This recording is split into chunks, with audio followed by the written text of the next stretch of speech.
تھی پروردگار عالم نے ان کو اپنے فیض ذاتی سے، اپنی ذاتی نگاہ ربوبیت سے جو عطا فرمایا، ان کے قلب کو فیضان، میں یہ سمجھتا ہوں یقیناً بالیقین اس کو عقل کہہ سکتے ہیں، اس کو قلب کہہ سکتے ہیں، اس کو روح کہہ سکتے ہیں، یہ اسی ایک چیز کے نام ہی کہہ سکتے ہیں، سمجھ آ رہی؟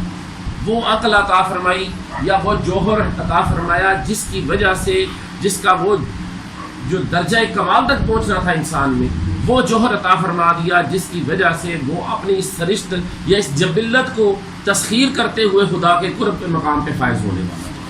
بات سمجھ میں آ رہی؟ ٹھیک، چونکہ فرشتوں کا دھیان یا توجہ تھی اس کی سرشت و جبلت پہ، پروردگار عالم نے جو علم عطا فرمایا، جو چیز ان کے اندر اپنی توجہ سے عطا فرمائی، ٹھیک ہے، اپنے فضل سے عطا فرما دی، وہ ایک ایسا جوہر عطا فرما دیا جس کو روح کہہ لیں، روح انسانی کہہ لیں، شرف انسانی کہہ لیں، وہ عقل اس کی ایک پرتو کہہ لیں، وہ عقل ہی کہہ لیں، ٹھیک ہے، یہ مختلف اس کی اشکال موجود ہے، وہ قلب ہو سکتا ہے، عقل ہے، روح انسانی۔ بہرحال پروردگار عالم نے اپنے وَنَفَخْتُ مِنْ رُوحِی، پروردگار عالم نے اپنے الفاظ کو استعمال جب اس میں اپنی روح پھونک دو، میں نے اس لیے کہا وہ روح اس کو کہہ سکتے ہیں، وہ جو خصوصی فیضان تھا مالک ارض و سما کا انسان کے قلب کے اندر، انسان کی ذات کے اندر، اسے مالک ارض و سما نے روح ہی سے، ٹھیک ہے، موصول کیا ہے۔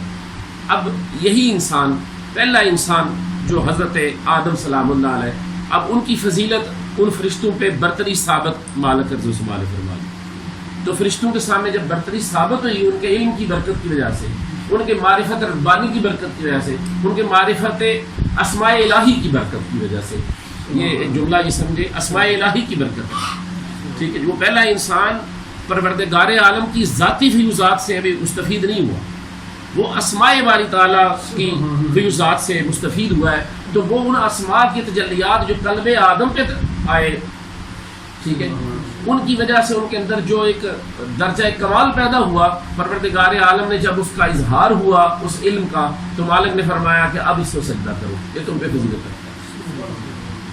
ٹھیک ہے، داستان سمجھ آ رہی؟ یہیں سے شروع ہوئی انسان کی بات، ٹھیک ہے، تو وہیں پہ سب فرشتوں نے سجدہ کر دیا، ایک نے انکار کر دیا، ٹھیک ہے، مالک نے فرمایا کہ تو انکار کیوں کرتا ہے؟ اس نے کہا جی میں تیرے غیر کو سجدہ نہیں، مالک نے فرمایا امر بھی میرا ہے، جب امر میرا ہے تو امر ایسی چیز ہے جس کی اطاعت واجب ہے، لازم ہے، ٹھیک ہے، تو جس کو تو غیر کہہ رہا ہے، میں جب کہہ رہا ہوں نفخت من روحی، تو پھر اسے غیر ذات کیسے کہہ سکتا ہے؟ اب یہ بڑا باریک جملہ عرض کرتا ہے، نہ وہ غیر ذات ہے نہ وہ عین ذات ہے، اس کے مابین کوئی چیز ہے،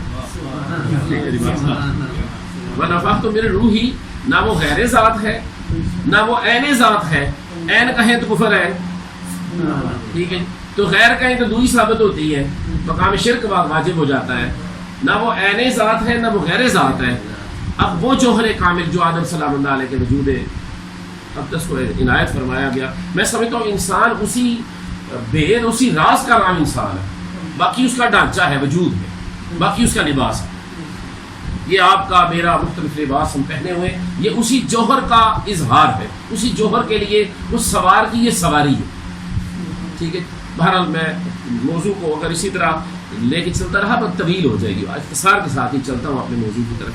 اب حضرت آدم علیہ الصلوۃ والتسلیم خطۂ زمینی پہ تشریف لے آتے ہیں، اور ان کی اولاد امجاد یہاں پہ تشریف آگے جب نشو و نما ہوتی ہے، ان کی پیداوار ہوتی ہے اس کائنات میں خطۂ زمینی پہ۔ اب وہی آدم سلام اللہ علیہ، وہ پیام ربانی، وہ فیوزات قدوسیہ جو انہوں نے سموئے تھے اپنے قلب میں، اب وہ کوشش کرتے ہیں اپنی اولاد کو اس کے بارے میں بتلائیں اور اس کے فیوز سے اسے بہراور فرمائیں۔ اب اولاد میں دو طرح کے لوگ پیدا ہو گئے، ٹھیک ہے، جیسے کہ وہ جس کو رجیم قرار دیا نا پروردگار عالم نے، تو اس نے وعدہ کر لیا، مولا اگر تو نے مجھے اب رجیم قرار دے ہی دیا ہے تو میں وہ آدم کے دائیں سے آؤں گا، بائیں سے آؤں گا، آگے سے آؤں گا، پیچھے سے آؤں گا، میں ان کو گمراہ کروں گا، ٹھیک ہے۔ مالک نے فرمایا تجھے قیامت تک کے لیے چھوٹ ہے، ٹھیک ہے۔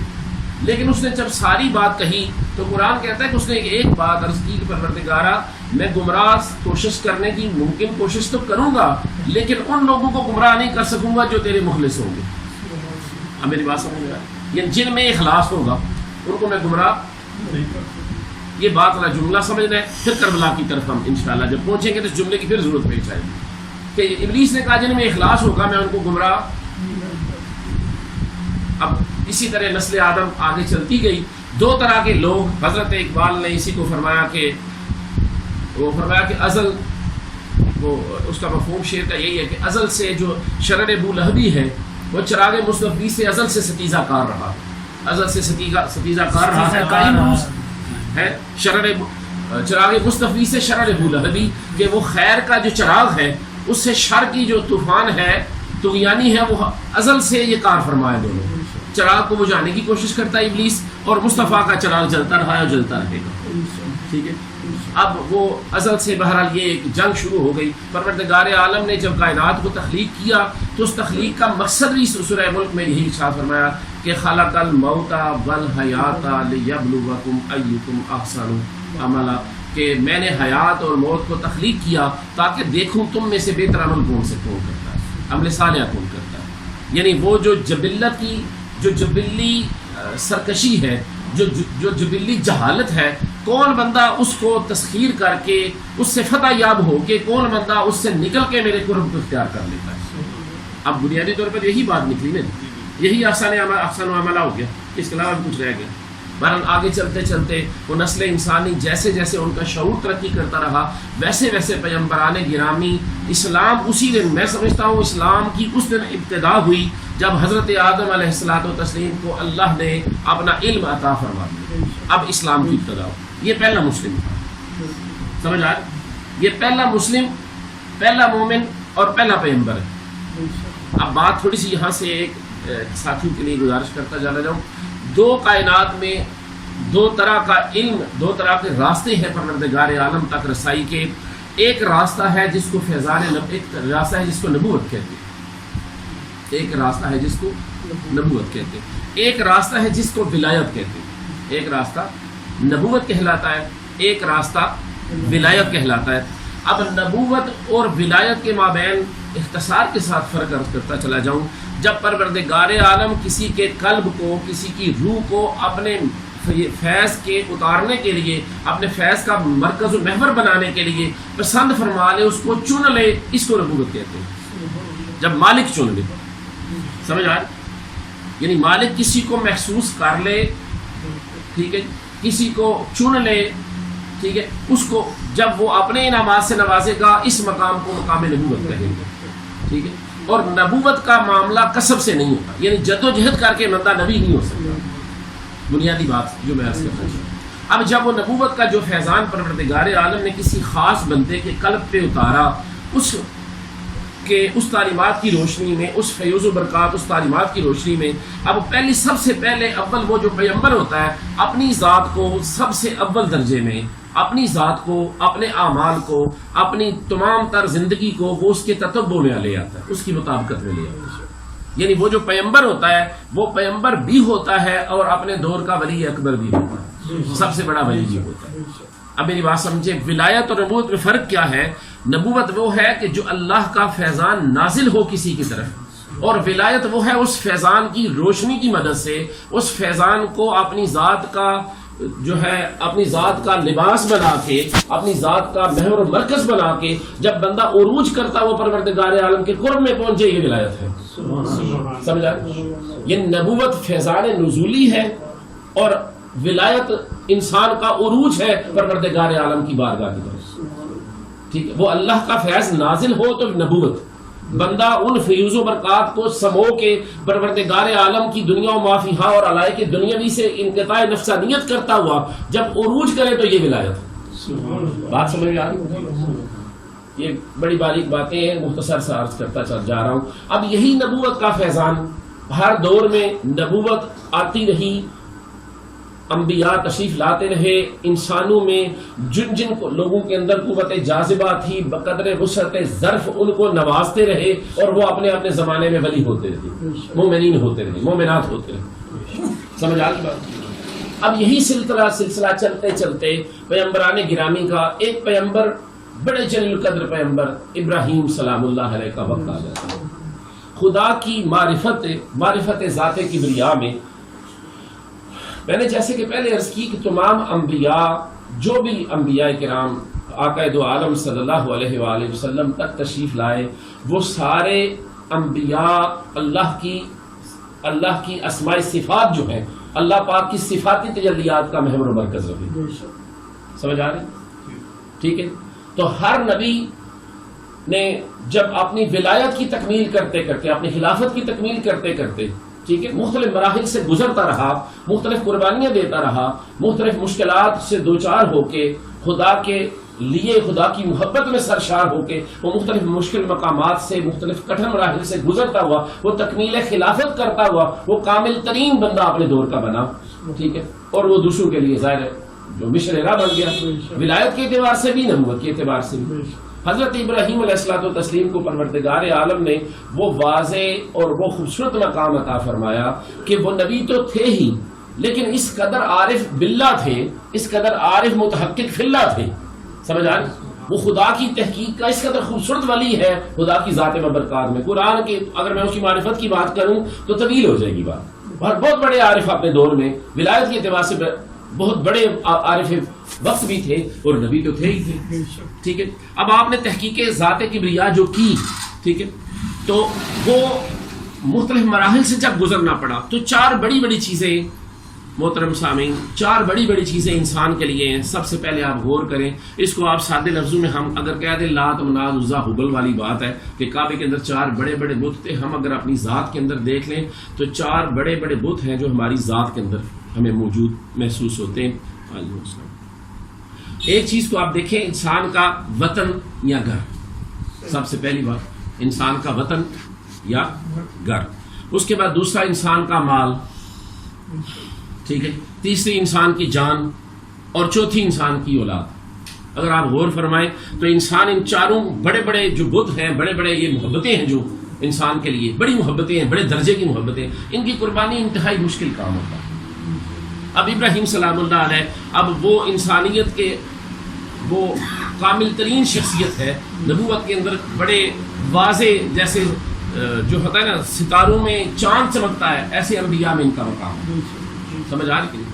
تو وہ اتنا جلیل قدر پیغمبر جب ولایت کے درجات طے کرتا ہوا خدا کے قرب کی طرف منزلیں در منزلیں طے کرتا ہوا سب سے پہلی جو ان پہ آزمائش آتی ہے وہ آتی ہے کہ پروردگار عالم ان کو وطن چھوڑنے کے لیے وطن چھوڑنا پڑ جاتا ہے. وہ وطن کو خیر جاتے ہیں.